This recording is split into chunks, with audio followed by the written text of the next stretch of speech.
பொருளாதாரம் வந்து ஏற்கனவே அது அனைத்து துறைகளிலுமே வந்து இருக்கக்கூடிய இதுலதான் இருக்கு. உங்களுடைய விஷயம் வந்து புதுசா தெரியுது. மத்திய அரசாங்கத்தினால இது மக்களுடைய அடிப்படை பிரச்சனை, ஜீவாதார பிரச்சனைங்கிறதுனால மக்களுடைய ஜீவாதார பிரச்சனை. இது வந்து இது கட்சி சார்ந்த விஷயம் இல்ல. இது கட்சி சார்ந்த விஷயம் இல்ல. இது வந்து கட்சியை பத்தி பேச வேண்டிய விஷயம் இல்ல. இது வந்து அரசாங்கம் கொடுக்கக்கூடிய திட்டம் பொதுமக்களுக்கு சேரணும். ஏற்கனவே கிராமப்புற ஊராட்சியில அந்த பொதுமக்களுக்கு வழங்கின உணவு தானிய பொருட்கள் சரிவர நிறுத்தப்பட்டிருக்கிறது. அது ஏன்?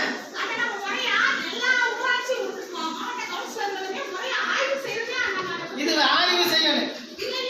கைமுழுக்கு கண்ணாடி தேவையில்லை. அரசாங்கத்து போனதுமே இப்பயே போய் இங்க இருக்காங்க நம்ம இதுல கேளுங்க.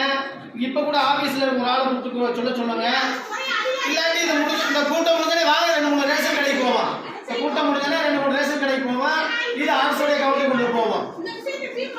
இல்ல தீர்மானம் வந்து என்னுடைய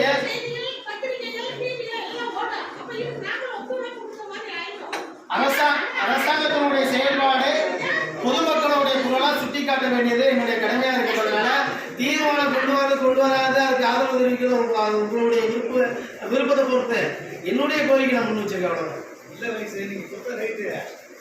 நீங்க ஏதாவது ஒரு ஆதாரம் உங்களுக்கு பேப்பர் செய்தியோ இல்ல பொதுமக்கள் உங்களுக்கு புகார் கொடுத்துருக்காங்க ஏதாவது ஒன்று இருந்தா தானே நாங்க அதை ஆதரிக்க முடியும், வேணாம் பண்ண முடியும். இல்ல நான் தீர்மானத்தை கொண்டு வர சொல்ல, தீர்மானம் கொண்டு வரேன், அந்த தீர்மானத்துக்கு நீங்க எல்லாம் ஆதரவு தெரிவிக்கணும்லாம் சொல்லல.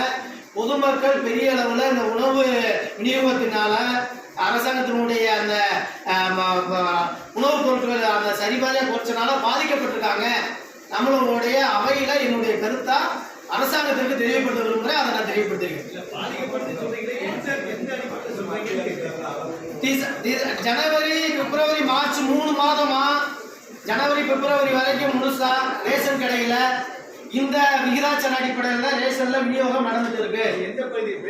ஒட்டுமொத்தமா ஆல் ஓவர் தேனி மாவட்டம்.